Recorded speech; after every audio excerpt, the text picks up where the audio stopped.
Hello and welcome to today's launch event of the folk issue of ArabLit Quarterly. In a moment, I'll turn over to guest editor and host Ali Jamri, but before we begin, I want to thank Ali for the incredible work he's put into this issue. As those of you who have already read it will know, Ali is an accomplished Bahraini poet, translator, essayist, and editor based in the UK. If you liked the folk issue, you can also get the poetry anthology he edited, Between Two Islands, and we'll add information about how to do that in the chat, as well as how to get the magazine, ArabLit Quarterly. And last, before I turn over to Ali, please do share comments, observations, questions, and thoughts in the chat, including, but not limited to, where you're joining from today. Thank you so much. And over to Ali. Hi, Marsha. Thank you for that wonderful introduction, and thank you everyone who's joined us today. I want to keep this quite short because I want to really hand over to our wonderful guests and authors, translators who are with us today, sharing their work from the folk issue of ArabLit Quarterly. So I just wanted to talk quickly about where the folk edition began. And I think it kind of began in a conversation with Marsha that I had in late 2020 about folk poems that I was working on at the time, which really capture a sense of resistance in them. These forgotten stories, in particular, they were the stories of women in Bahrain, which had not been captured, village women, but their stories were recorded in their poetry, even if not in the history books. That is featured, that's one of my articles in the issue. I won't go on too much about it, but resistance emerged as a central theme of this issue of ALQ. And it's also not the only one. Childhood, innocence, love, family, jinn, community, these are all resonant in folk and all things that we'll hear of from our readers today.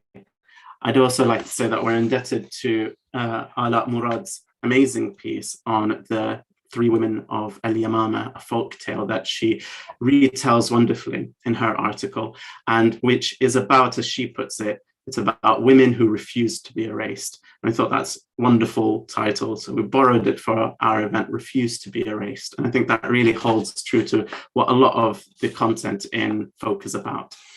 That refusal emerges in our first feature of the issue, which is a conversation with folklorists and authors Sonia Nimr and Sonia Suleiman, who each retell the same Palestinian folktale. And in doing so, they each tell their own version, and they each consciously resist both Zionist attempts at erasure and patriarchal disempowerment of both women and LGBTQ communities. So a very wonderful and strong start, and it continues throughout, and that is seen and spread throughout these stories. I name those articles, but there are only a few. This folk edition is a great double issue. It's a labor of love for many stories often ignored, of people often ignored from around the Arab world. And the excerpts and conversations we'll hear from our guests today is just a taste of the many fruits of this issue. So I encourage you to buy a copy in print or PDF from arablit.gumroad.com, and I'm sure we'll be posting that link in the chat as well. Finally, a word on how we'll run this hour.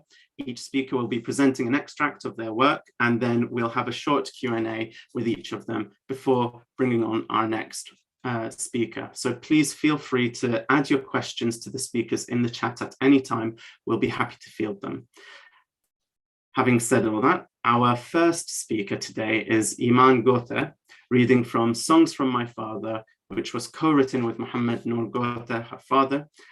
Eman is a Saudi-American novelist and essayist. Her debut novel, Bride of the Sea, was published in 2021. It's been translated into Arabic and Italian, and the Arabic version is available now from Arab scientific publishers, aspbooks.com. Her writing has also appeared in the Washington Post, USA Today, Literary Hub, Electric Literature, the Marquez Review, Witness, and other publications. Mohammed Noor Quotah is a retired Saudi author and educator.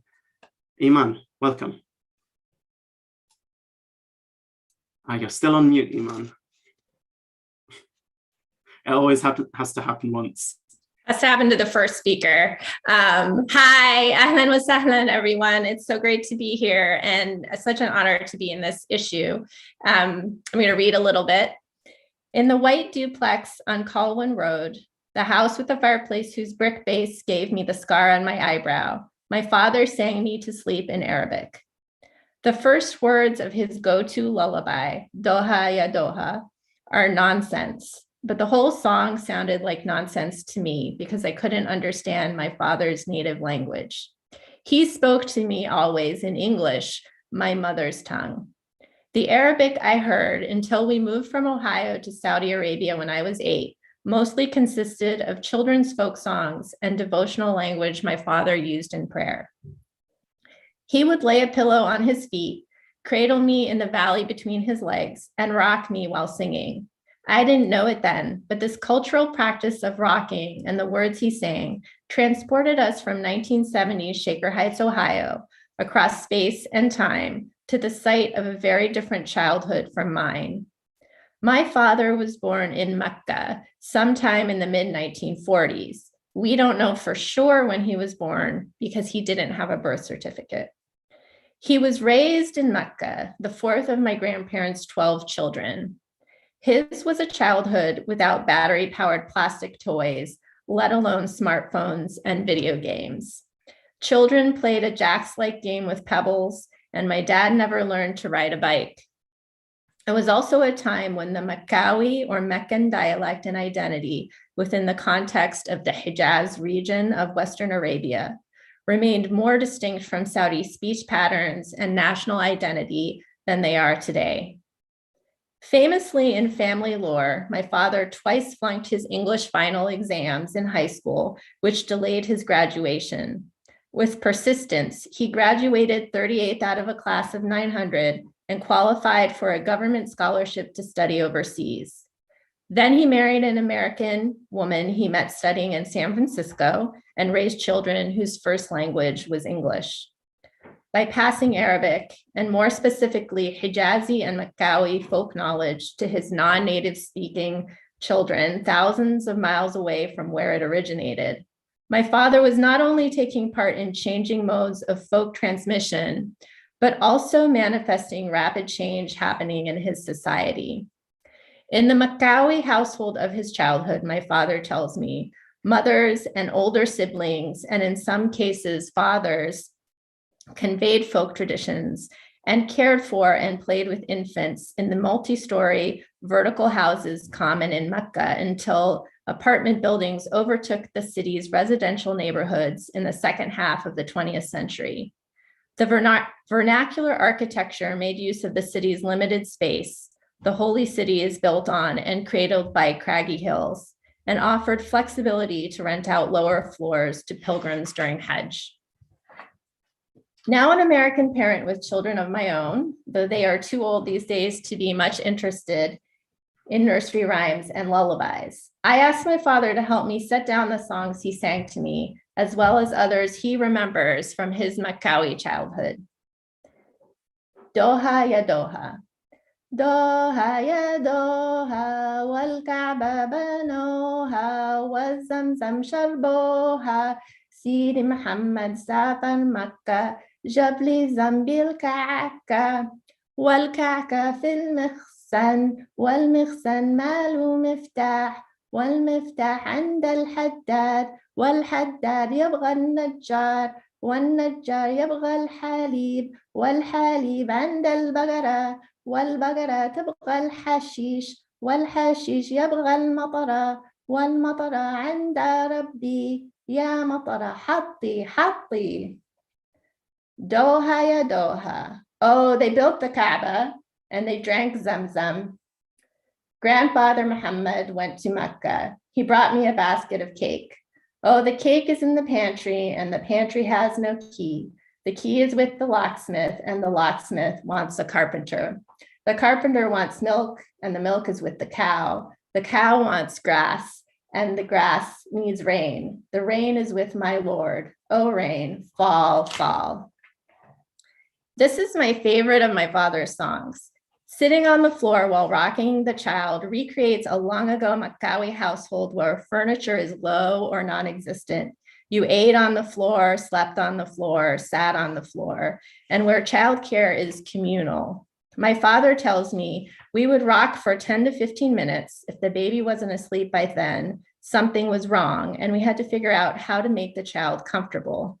The structure of the song, the way the verses build on each other, resembles that of Hush Little Baby, the popular American folk lullaby, which my mom sang to me.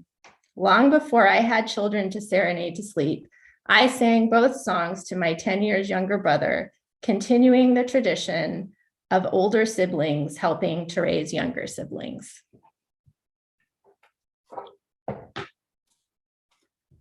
Thank you, Eman. That was wonderful. And so lovely also to hear it actually sung.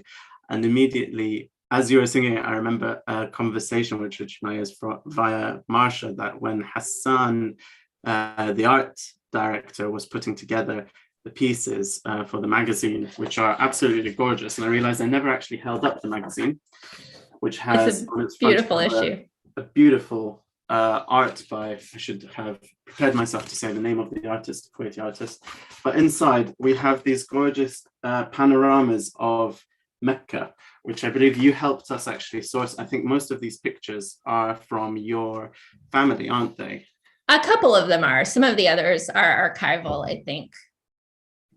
Yeah, there's one that my brother took from the family home of Mecca. And what I love about it is that I think Mecca is, Mecca is even a word in English, but I don't think people who use that word know what Mecca really looks like. They see the Kaaba, but I've always loved the hills and the way they kind of cup the city. And it's just a very unique place. And he also told, I think Marsha as well, that the songs were stuck in his head, if I remember right. And as we were going, and they resonate because they sound so familiar, I think, to a lot of people, but they're also very specifically Meccawi. What did you learn about what did you learn from working on this with your father? Because it was a joint effort, wasn't it? Yeah. So when I saw the call for submissions, I was trying to think of what I could write about. And I thought of these songs. And so I said, Dad, hey, can you send me some of the songs? And when he sent them to me, he sent them with little kind of anthropological descriptions, or almost oral history descriptions from himself.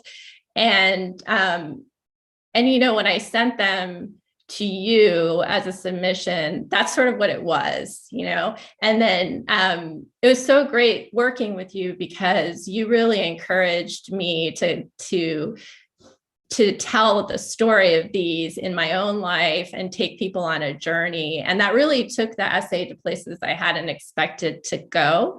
But I think it also made me feel like, by doing this, I was able to take this legacy my dad has given me of these songs, which I don't think about that much, in my daily life, and how much they have meant to me, in my life. One thing I want to point out is a mistranslation I think that I did that I want to correct orally. Is there one of the songs is Istawat al-Magadam. And I translated it as the calves' feet are ready. But then my dad recently, I think inspired by remembering this song with me, bought some Magadim. And I'm like, oh, they wouldn't be calves' feet. They would be sheep's feet, probably at that time. And then I was thinking about other words for that. The word trotters in English would have been a really great translation, the trotters already, because like Magadim, it's one word. And it could be any kind of Magadim. Anyways, so that was just something where I was like, always learning, you're always learning when you're excavating these memories, things that you thought you remembered right, you remembered wrong. And so it's always good to go through this kind of exercise, but we often don't do it. And it's very funny. It's a very funny feeling because you always read, and of course, once it's published, it's done. But as a writer, you look back and you think, And I'm going to read that. I'm going to have to write down trotters next time I copy it to see how it works with the word trotters. Very final question quickly, and then we'll bring on our next guest. But it's a question I want to ask everyone because I think there are so many connections within this issue, which came quite naturally. So it's a question to you is, which one other story, poem, or feature in folk do you feel complements yours? Yeah, this was such a hard question. Because there's so much great stuff in here. I think your feature, Ali, on Have You Seen Afifa, Have You Seen Latifa? I loved it so much, and I liked the way that you were doing a similar kind of recovery of the songs. But yours is so deep and both personal but also political at the same time. And I really admired how you did that.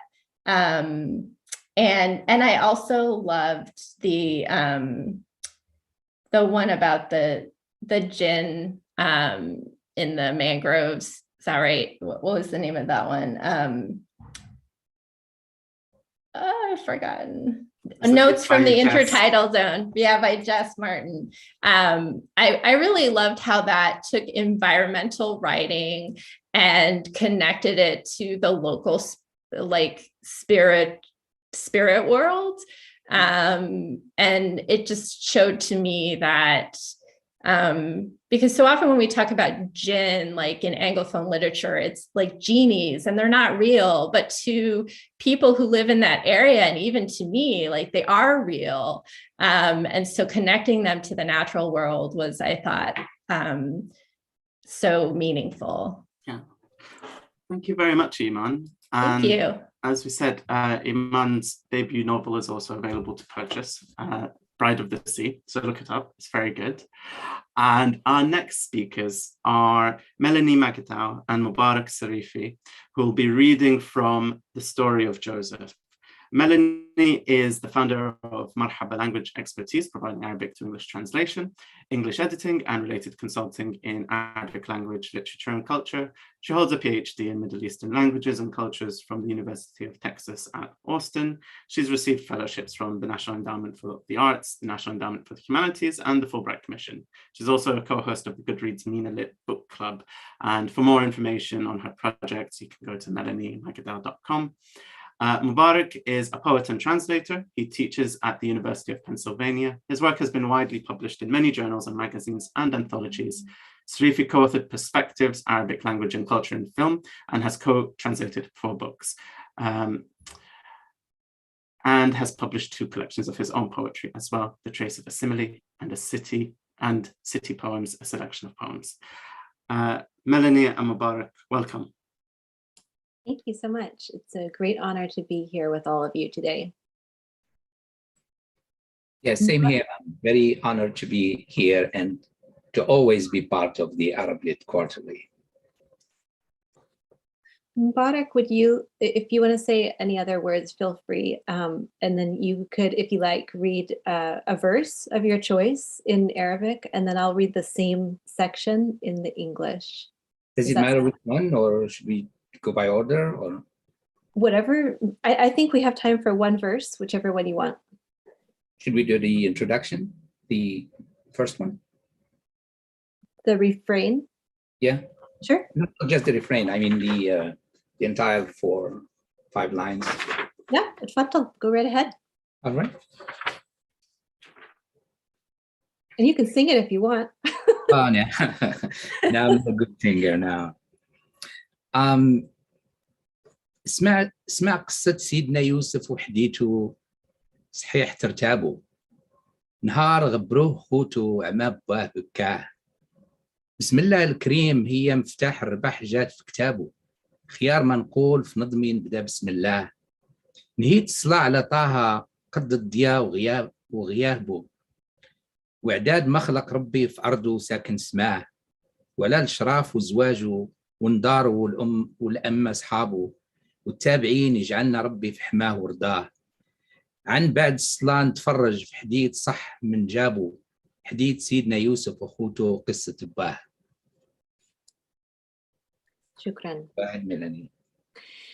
Hear the story of Joesph, whose tale is true. You'll wonder at the day his brothers disappeared him. His father went blind from his crying.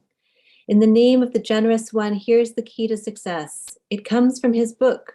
In the name of God is the best thing to begin my composition. I pray for Taha as much as the light and its darkness, as many creatures as the Lord created on his earth and as populate his heaven, and for his descendants and spouses, his supporters and all their companions and followers. May the Lord keep us in his protection and grace. And after this prayer, let us enjoy a true tale, the story of Joesph and his brothers and the story of his father. So that gives you a taste of it. We could say a few more words about this, or you could start asking us questions, Ali. What do you think? Well, I think if I were to ask you a first question, it would simply be to tell us more about the Melhoun as an art form, which is, I suppose, what you would go ahead and tell us. And I'm going to ask that very broadly. I'd love to hear from both of you. It was very beautiful to hear in Arabic as well for the first time for me. And yeah, tell us more about the Melhoun. It was my first time hearing Mbarek read it in Arabic, and it was really lovely. Right, so Mbarek and I have teamed up for a project that it just became public knowledge. We'd applied for a grant when we sent this material to you as a submission for the ArabLit quarterly issue. And since then, it's been confirmed that we'll be working on an anthology. It's the first anthology in English, and it might end up being bilingual, but the point is it'll offer access to Moroccan Melhoun poetry to English language readers in a way that it hasn't been available before. I want to say one more thing, and then I'll turn it over to you, Mbarek. I just wanted to point out how I met Melhoun, because since then I wrote my PhD dissertation doing field work in Morocco. I lived in Morocco on and off over a decade, and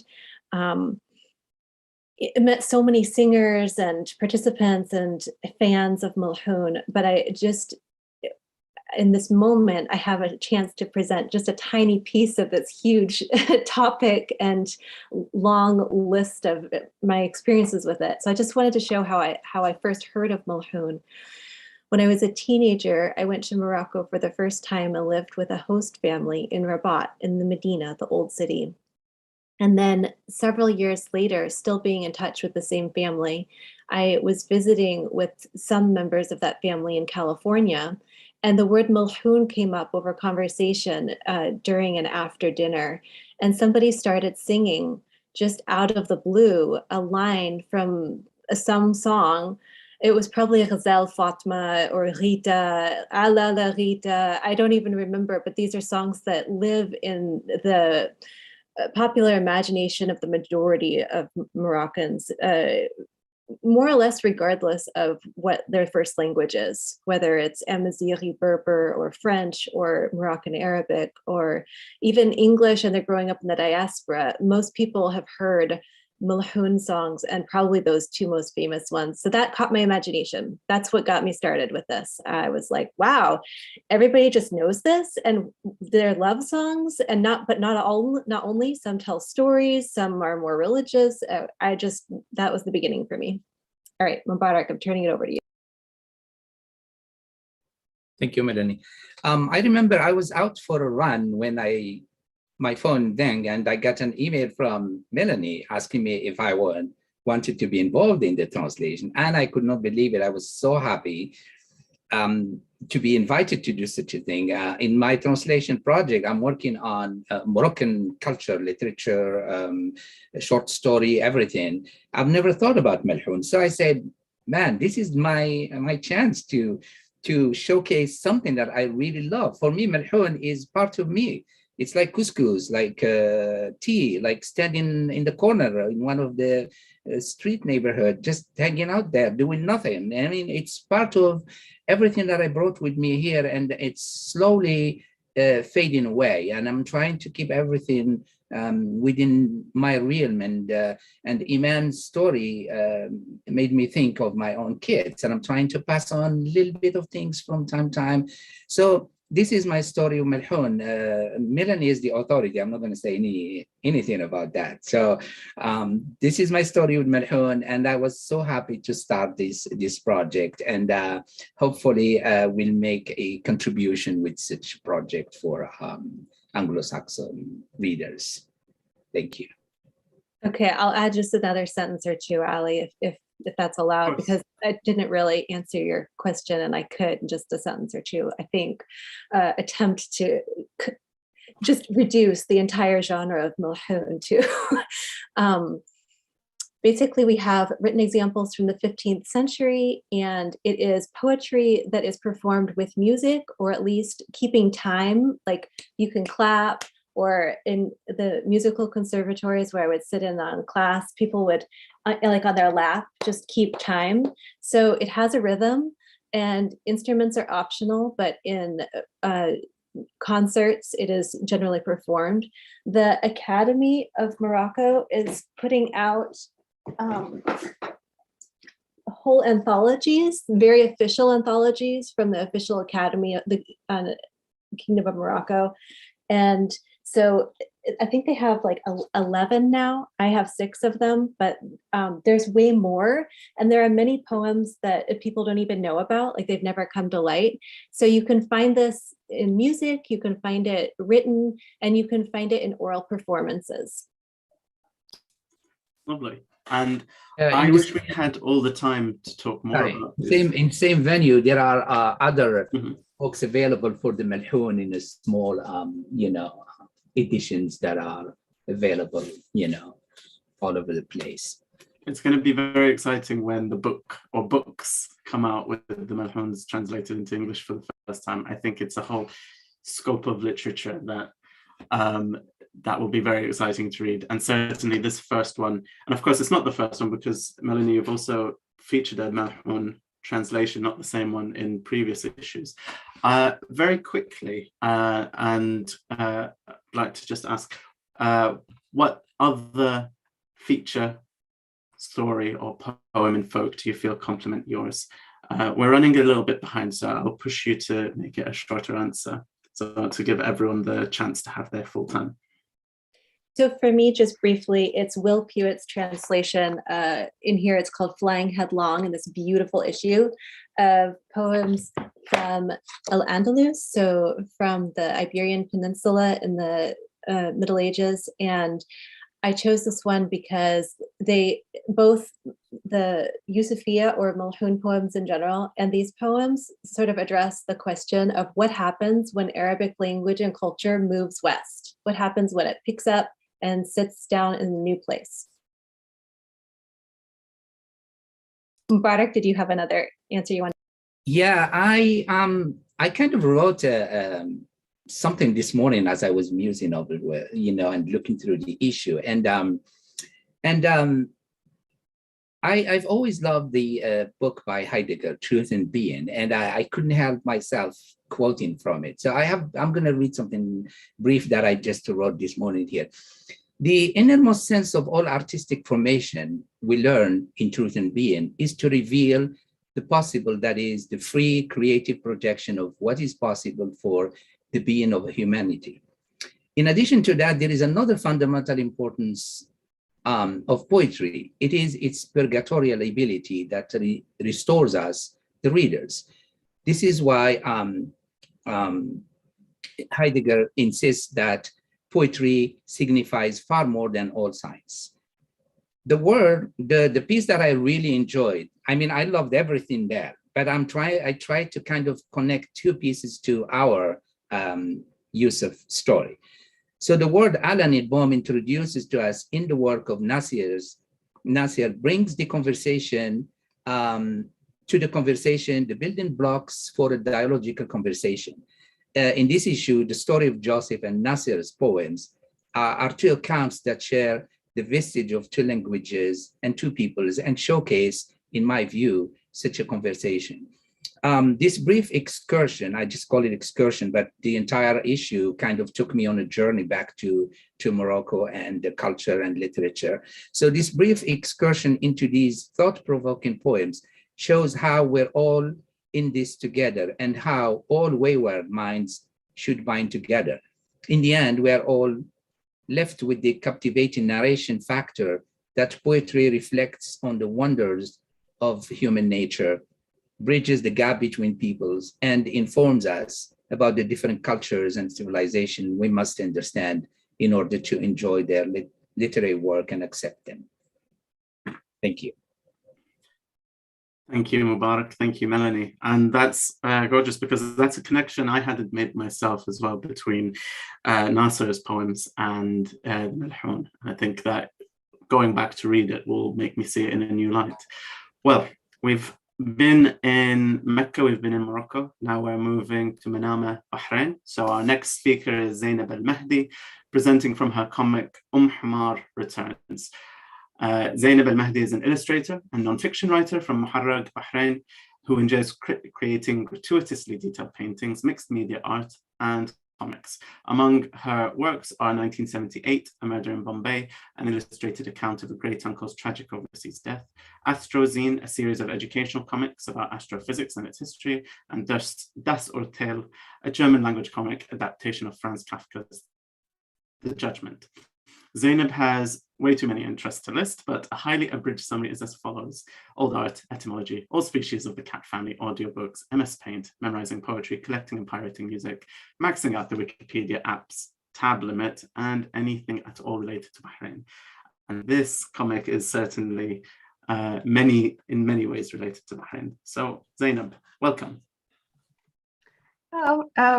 Thank you for introducing me. So I'm going to share my screen now because I have a presentation.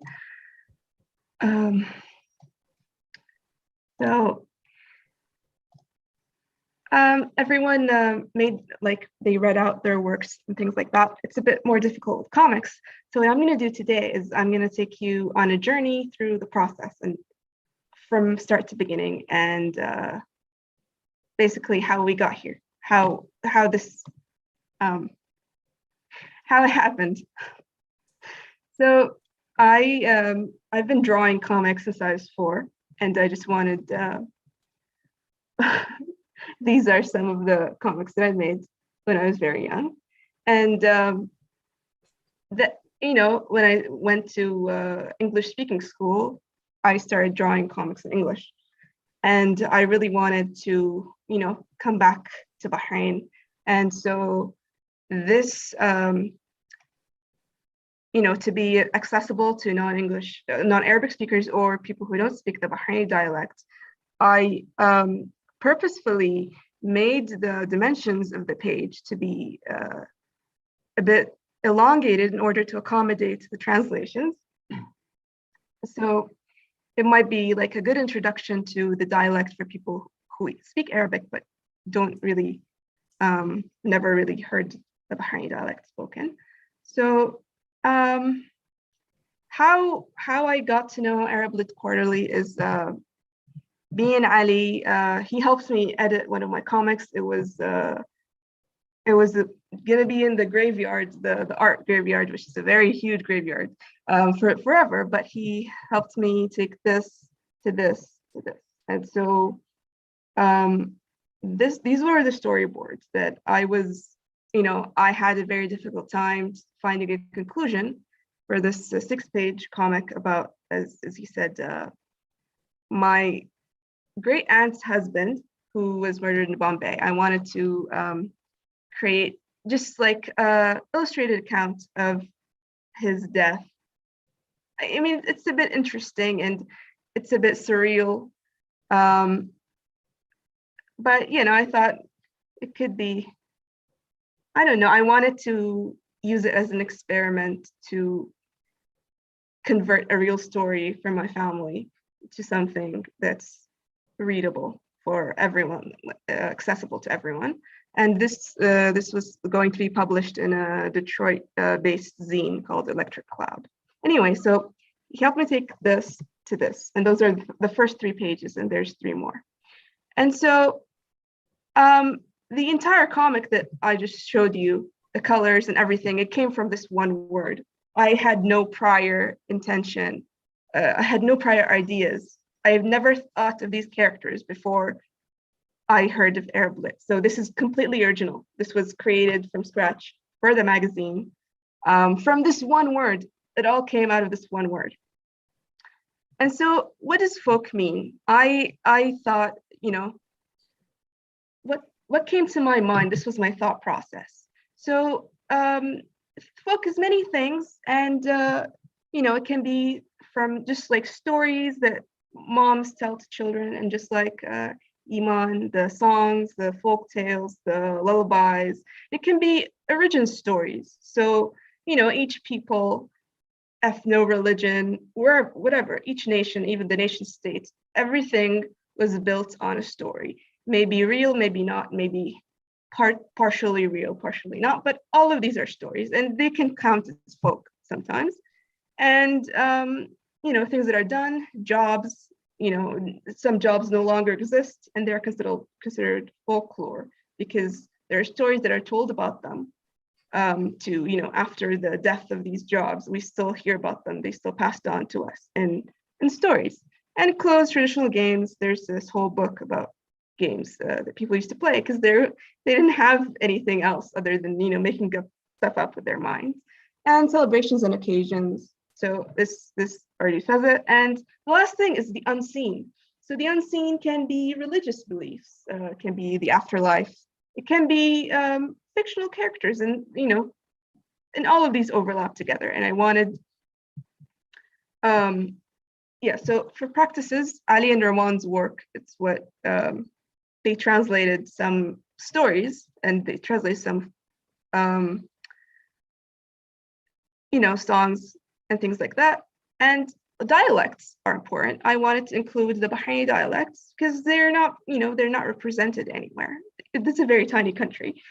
Those are the things I wanted to include. In Bahrain, when it has multiple origin narratives, and some of them can be political, some of them are religious, and those overlap, of course.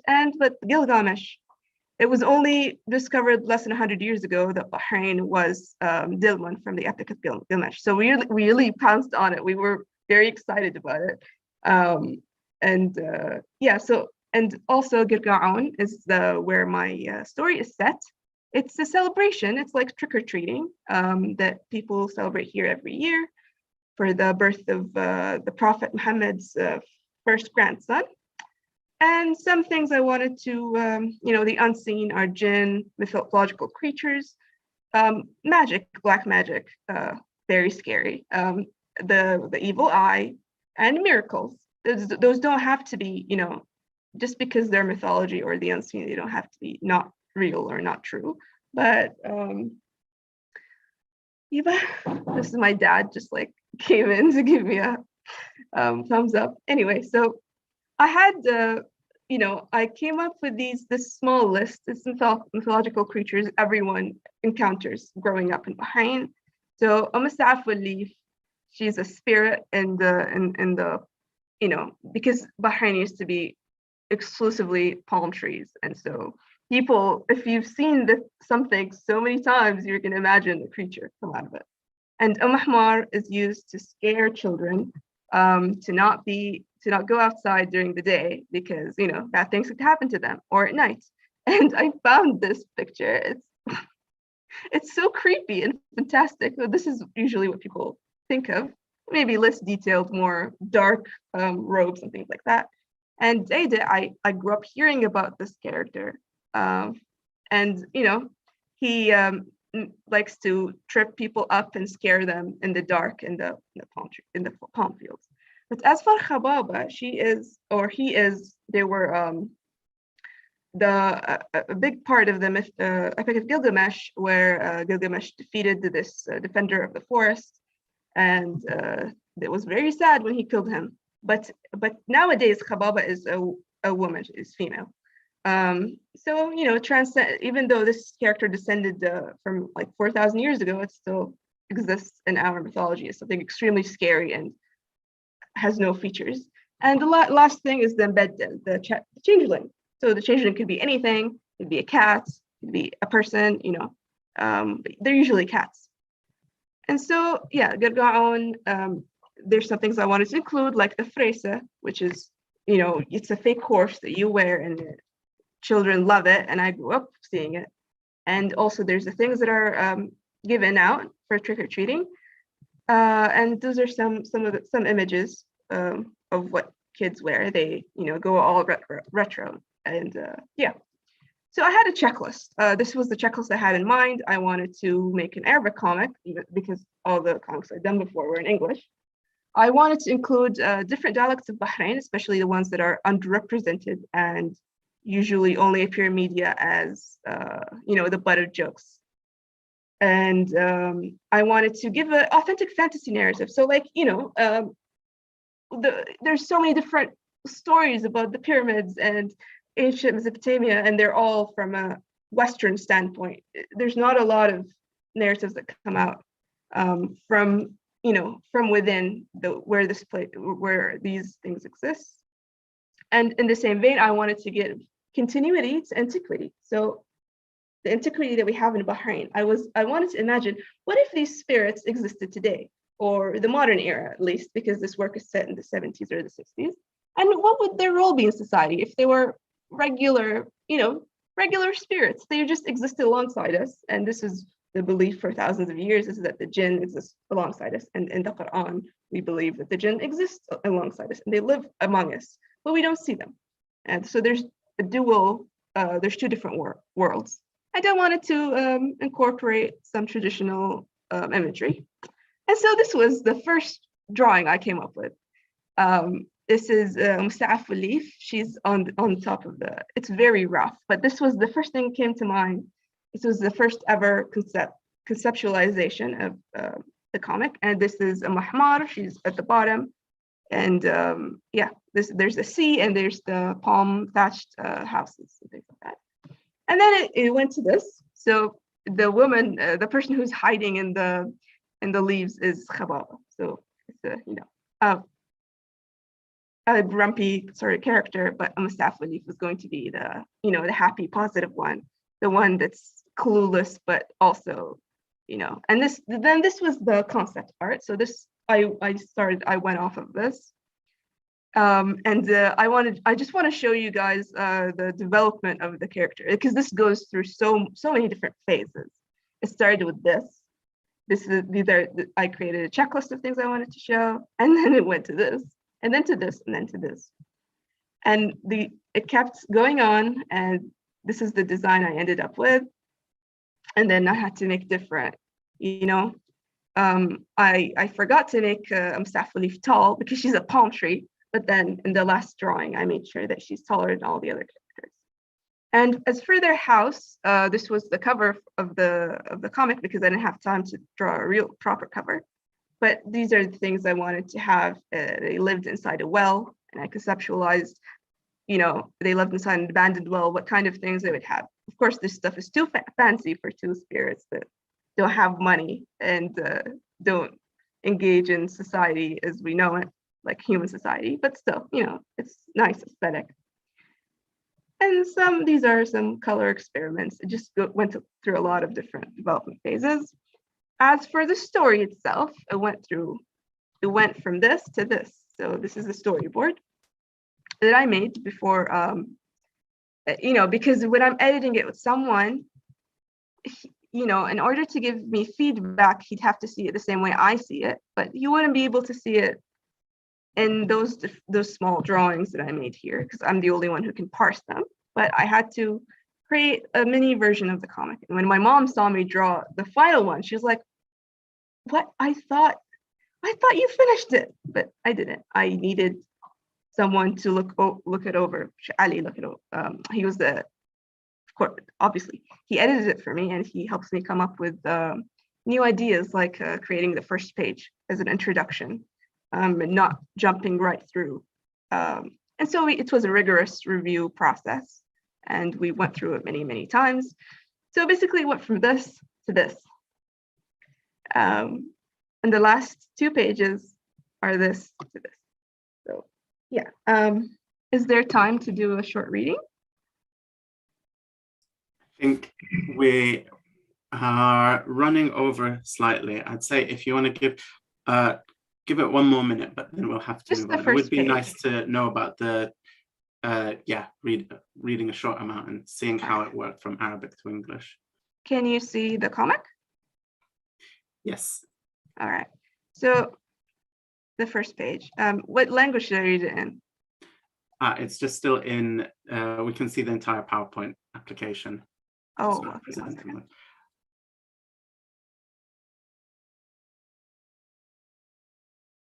All right. But it'd be nice just to hear it in Arabic and then maybe in English as well then. هذه البحرين عرفت منذ قدم الزمان كأرض الأساطير. كانت ملاذا للأنس والجن على حد سواء، حيث لقبتها بعض الأساطير بأرض الخلود، وتسمى في أساطير أخرى منشأ الخلق بأكمله. أما كائنات ملحمة جلجامش فهي لا تزال تحيا في أرض البحرين، لكنها تعرف اليوم بأسماء مختلفة، كأم السعف والليف، جنية النخل الغامضة، أو خبابة، ذلك الوحش الأسطوري الذي ينفث اللهب، أو دعيدة حامل حقول النخيل، جني يلهم الرعب في قلوب البشر. كان يا مكان في أحد ضواحي المنامة حكاية عن هؤلاء الجن. And this is Hmaar. And then you see the contrast of scary creatures being actually being silly and clueless creatures. So should I reread the page in English?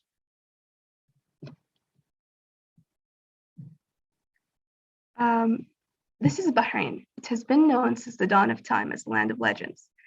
It was a haven for humans and jinn alike, where it was referred to in some myths as the land of immortality, and in some as the birthplace of creation. To this day, the creatures of the Epic of Gilgamesh continue to call this island their home, although their names have changed. Like Sa'af leaf, the mysterious spirit of the palm tree, or Khababa, the fabled beast who breathes fire, or Da'eda, the protector of the palm fields, a jinn whose very mention inspires horror in the hearts of humans. Once upon a time, the outskirts of Manama was a story about these very jinns. All right. I think that's been a wonderful start, and you've given us the very beginning as well. Well, you took us all the way to the very beginning, and you've shown us the first page, which hopefully people will read and hopefully encourage them to read on. And one other thing about that, of course, is it's because it's written fully in Arabic, and we had these conversations that we grow up with so much Western culture that our own culture is in competition with the likes of Disney and Marvel, and often it feels like the Disneys and the Marvels and this kind of homogenizing Western culture is what wins over. So the hope is that younger readers enjoy it, but also older readers alike. So and hopefully we'll see a lot more from that, but conscious of time, I will move swiftly on ahead. So thank you very much, Zainab, for that. And our next speaker is Salma Harland, who will be reading from her translation of Death in Three Portraits by Yahya al-Tahir Abdullah. Salma is an Egyptian-born, England-based literary translator who works between Arabic, both classic, modern standard, and Egyptian, and English. She holds an MA in Literature and Philosophy from the University of Sussex, a PG Cert in Translation and Interpreting from the American University in Cairo, and a BA in Translation from October 6th University. Her literary translations have appeared or are forthcoming in ArabLit Quarterly, Ancient Exchange, Modern Poetry and Translation, and elsewhere. In 2021, she was named one of the British National Centres for Writing's 2022 Emerging Literary Translators. Salma, welcome. Hi, thank you, Ali. So to begin with, I'm going to read a short excerpt from this short story, and then hopefully I follow that with some commentary. So I'm going to read portrait 2 and 3. Ma, Hasina woke up with a start to her daughter's feeble voice. It's too cold, Ma, Fahima whispered, her feverish body trembling from head to toe.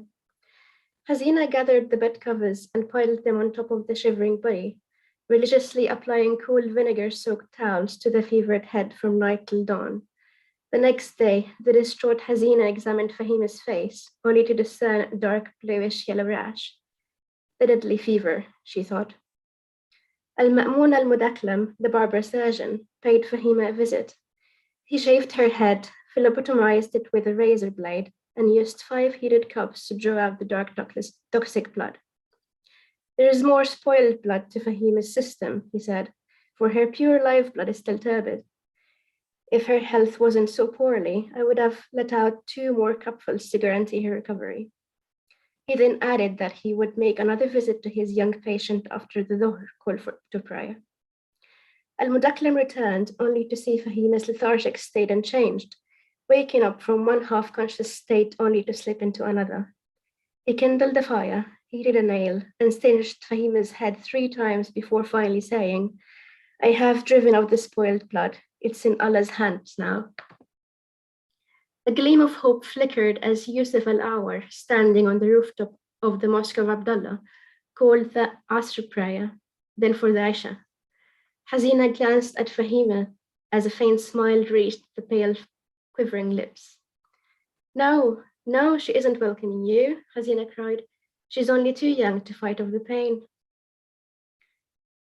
Wary of the bad luck that might befall her if she trod on any of the graves, Hazina cautiously walked the remote and tortuous footpath that ran through the cold cemetery, sun-glazed with the crimsons and violets of the setting sun, wilted yellow privet blossom showering her with every breeze. Her ears caught the faint sound of oncoming footsteps. Feebly, Hazina tried to expel the intrusive, ominous thoughts, but it was in vain, and finally she gave in to the pull forcing her to look back. To her surprise, there stood Fahima, the dead Fahima, as flesh and blood as herself, before thawing into dew in a blink of an eye.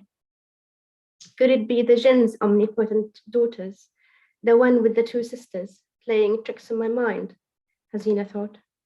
The 3 all-powerful sisters, daughters of the jinn, they control the mighty millstone that turns and grinds flesh and bone. They snare stray cats and dogs, howling in terror as their 6 eyes turn red and fiery like burning coal. The house was bleak, and Hazina lonely and forlorn. Both al-Bashari and Fahima had died, and the fevered Hazina was too weak to call out for her neighbor. All was quiet but for the dull, grinding sound of the millstone. The amber eyes of the 3 jinn sisters glowed in the dark once more, but Hazina was no longer afraid. She smiled feebly as she looked back at the black, naked giant overhead. It was very intense. So I personally, like, Yahya Tahir Abdullah is one of my favorite Egyptian authors. Like, I have his collected works in Arabic here. I've read them like numerous times, and it was like quite difficult to think which one to translate because like dealing with myth and folklore and you know this common theme of like ignorance in Upper Egypt is just like really predominantly present in all of his stories. But obviously Death in 3 Portraits was quite, I thought was like the most like, dark and eerie of them, and I thought, yep, that's the one. I also personally like his stories because like I think unlike other writers of his generation, like the 60s generation, such as Naguib Mahfouz or Ihsan Abd Qudus, like Yahya in particular doesn't deal with his characters as social or political beings. Like he never throws them in some great narrative, you know. Instead, his characters are often handled with such a rare aesthetic, tender and like individualistic humanism. And they're always like really Egyptian, really down to earth. Like even their names are very Upper Egyptian. And when I was thinking why do I like Yahya, I actually remembered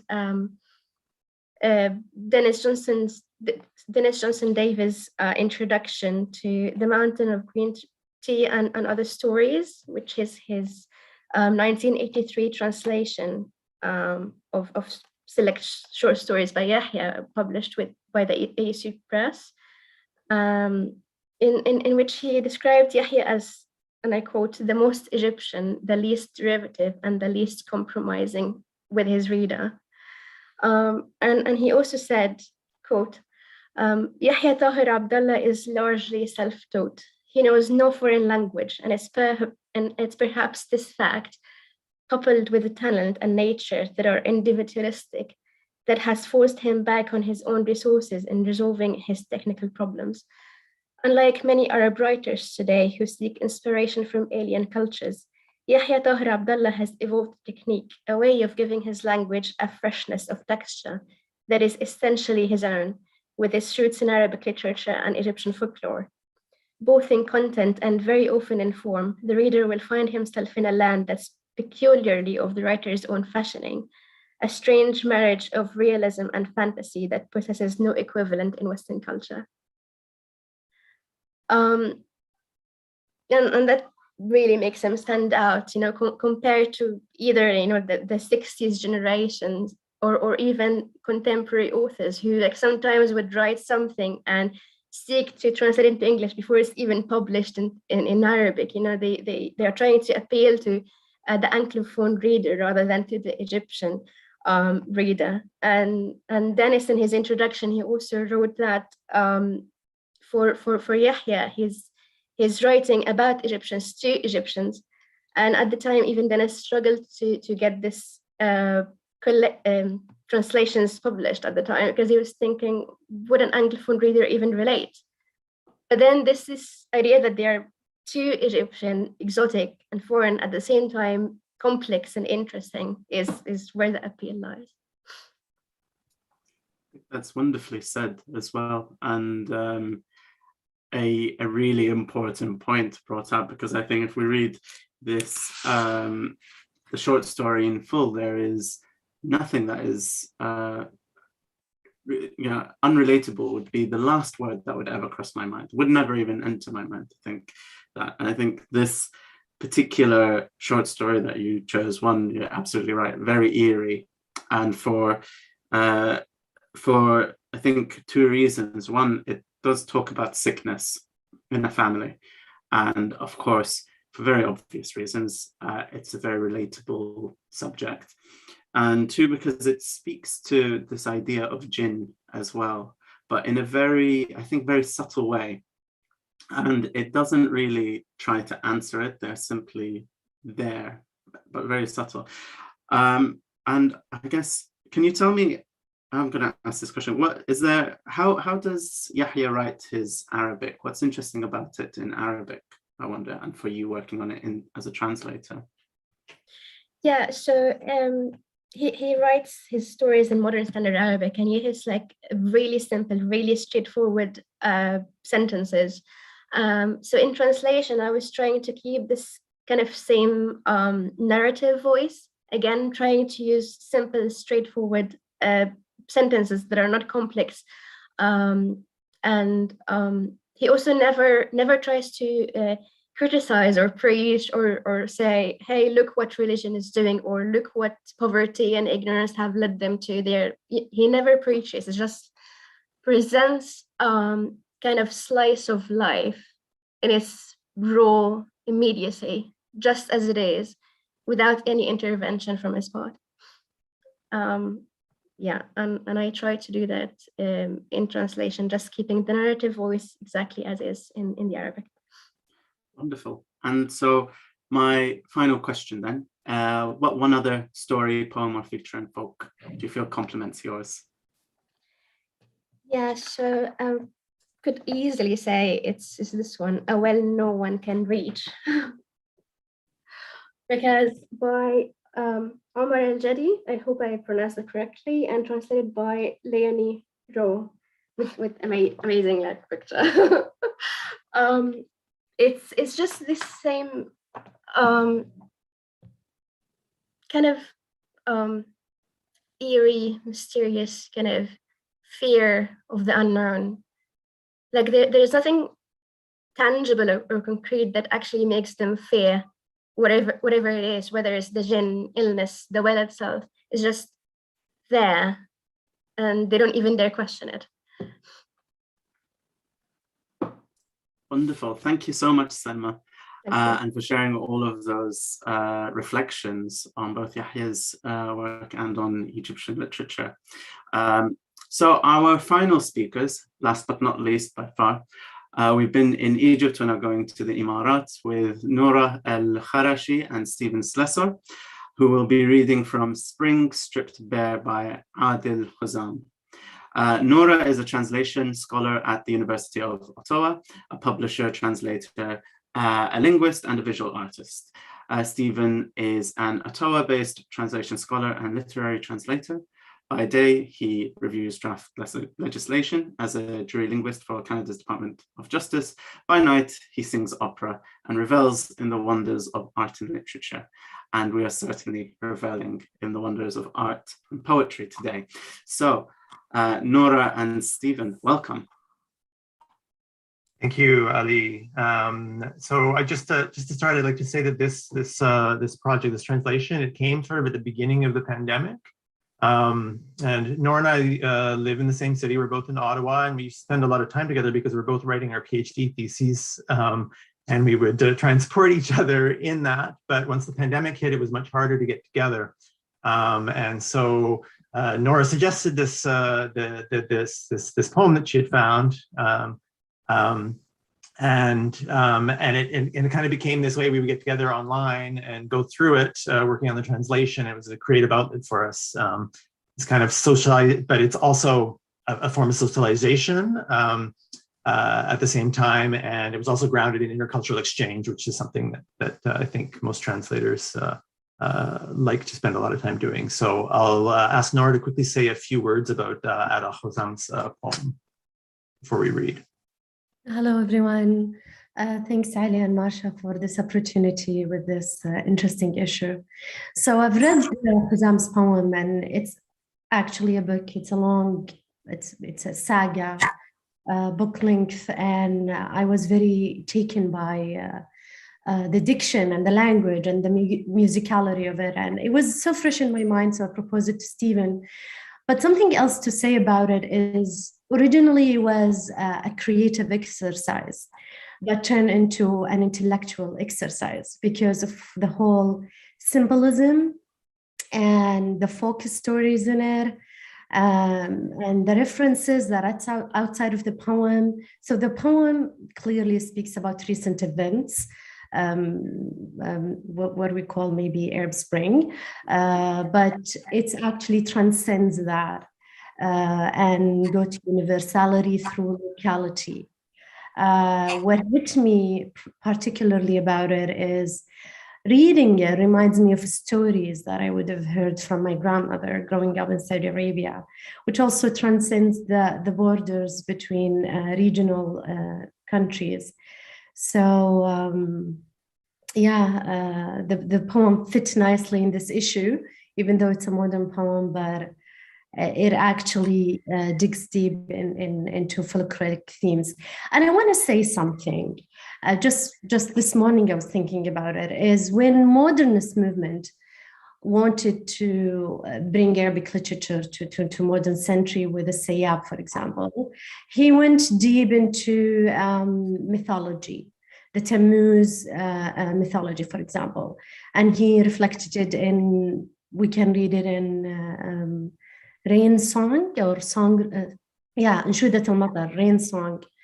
I find right now, whenever I read Arabic literature that's written currently, whether from Syria's fiction, post the conflict, or in the region in general, or the examples that we read just today, like with Zainab's work, for example, there is a new consciousness to go deep in the locality of the themes that we have and how they are actually connected universally and regionally. And I think that's a new wave, maybe. And I think it's very, very pretty. So, yeah.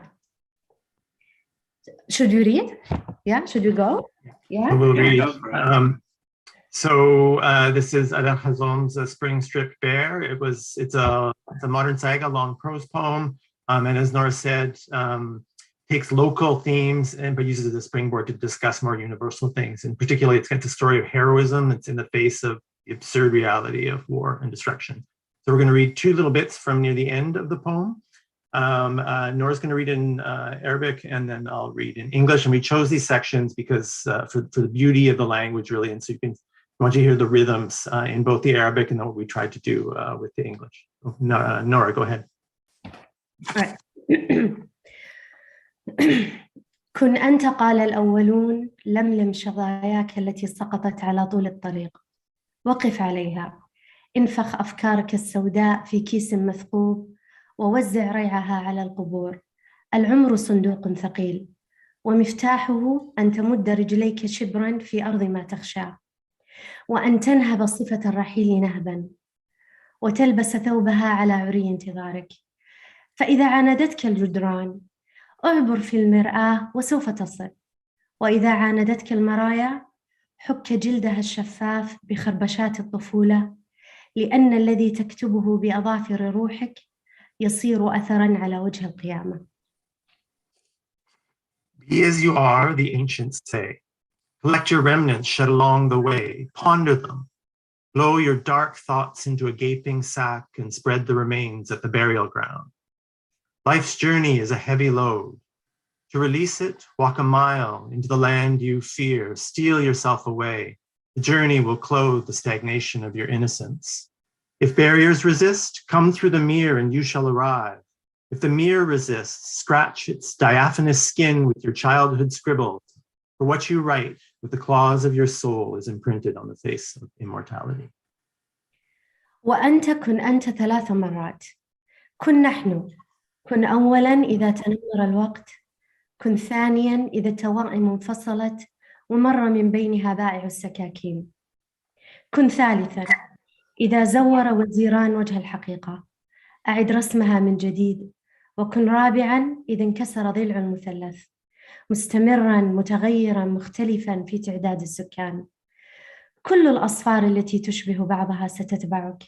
لا شيء يغير المشيئة إلا إذا رفست الباب وخرجت.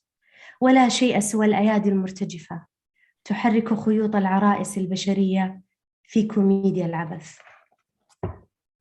And you, be as you are 3 times over, be as we are.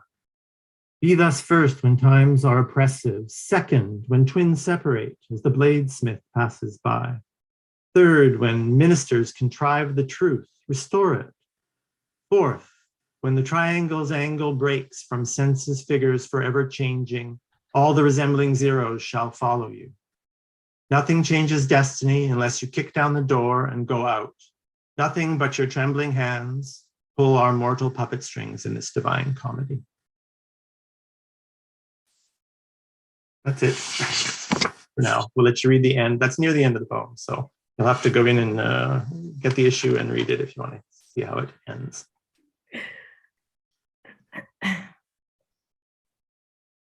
That's wonderful. And I think I just have a quick question then is we already started talking about some of this process, but I'd love to know more about why and how it worked with the idea of folk for you. And I think we had this conversation early on where I said, it's a lovely translation, but I want to understand more, what does it mean for you? And I think this is where you started telling us about the connections with your own upbringing and the stories that were resonant, wasn't it? Yes, totally. When we finished writing it, we felt it so pretty and we wanted to share it with the world. And the call for the folk came out and we're like, this can work. We would love to contribute with this magazine that I love so much. But also the symbolism and references that is not just ancient, but very, very local in it, struck me. And I thought it could work in this issue. But you have to read the poem to know more about it, I guess, yeah. Yeah, Nora kept telling me about some of the stories that her grandmother would tell her and would point to little bits. And I think Eman, both Eman and Zainab talked about this a little bit in terms of these links between the ancient and traditional world and the modern world, and how we look for these anchors in things that are really grounded in the culture and in place, which folklore really is, but we need to talk about the modern world. And so we can use those as something that provides this anchor to us, but it allows us to, certainly in Ala Housam's case here, talking about the Arab Spring, and that allowed him to try and process all the incredible change that was happening at that time, and something that's going in the present, but you reach to the past to be able to start talking about that.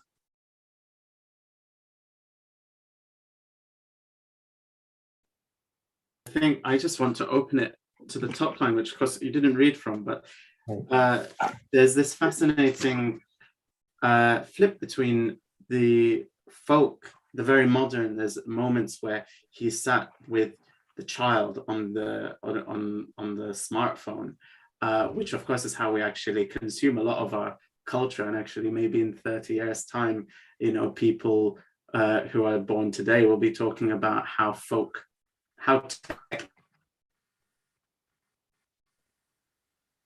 logical their understanding of folk is, that we don't. And it begins politically, doesn't it, with the orange that fell from the harvest was run over. I'll just say that again, just in case that also cut, because I think we had a just internet thing. So I got a notification about recording. You had the beginning with the orange that fell from the harvest truck was run over by a tank of peace.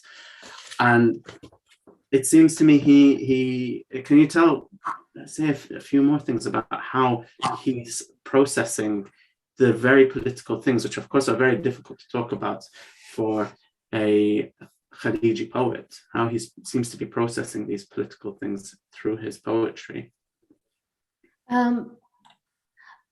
Okay, so I think because he chose a prose poem as opposed to free verse, even though there is a good musicality to it, and maybe you picked on it in our reading, because he needed a length to process very intense feelings, but very intense ideas.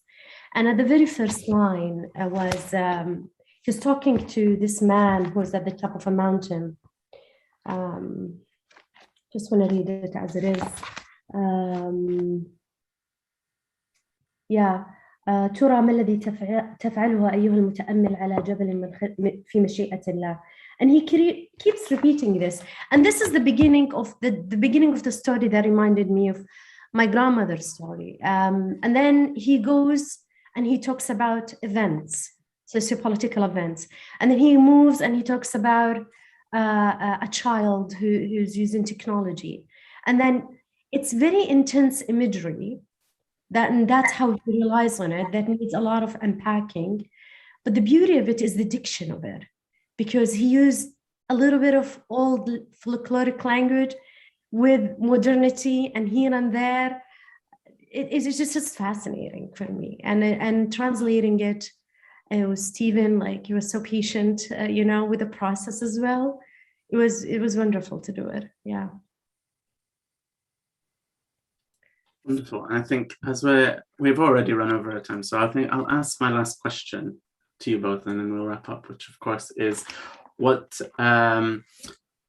poem, feature, or prose piece in folk did you feel complements yours? And that's of course asked to both of you. I was waiting for this question. I was excited about it more than the other ones. Eman's easily is my favorite piece. But I just want to say that this issue is really fantastic, and it's ahead of its time. It's just the whole idea of coming back to the tradition is coming back in the Arabic literature. And also it shows that Arabic literature can be read because it's fun, because it's entertaining, because it's exciting, not just because of its socio-political value only. And that's also adds to the value.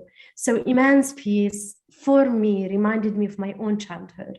Like I almost stopped just reading I was singing with her actually early on when she was singing, and my brothers texted me, just like my siblings were texting me, just like, oh my gosh, she's singing that song, from our childhood. it's just this nostalgic feeling, and I loved it because personal reasons, but the whole issue is fantastic, really. Nora and I discussed this before, and I thought Eman's piece as well. And I think she expressed it well in earlier, talking about how she was sort of finding these things in her family's past and in her family's local culture, but being able to speak to the present through that, right? And trying to deal, and also the sense that there's been a lot of change, but that those little anchor points are still there, and if we go looking for them. And so I thought she brought that out nicely when she spoke. That's wonderful, and thank you. And I think Eman will be delighted. I'm sure that her piece was so resonant, and I think we will be bringing it to a close here. So I think, first of all, thank you both, Stephen and Nora. And I really hope, I'm full agreement with what Nora was saying at the start, that this is this kind of localization of history and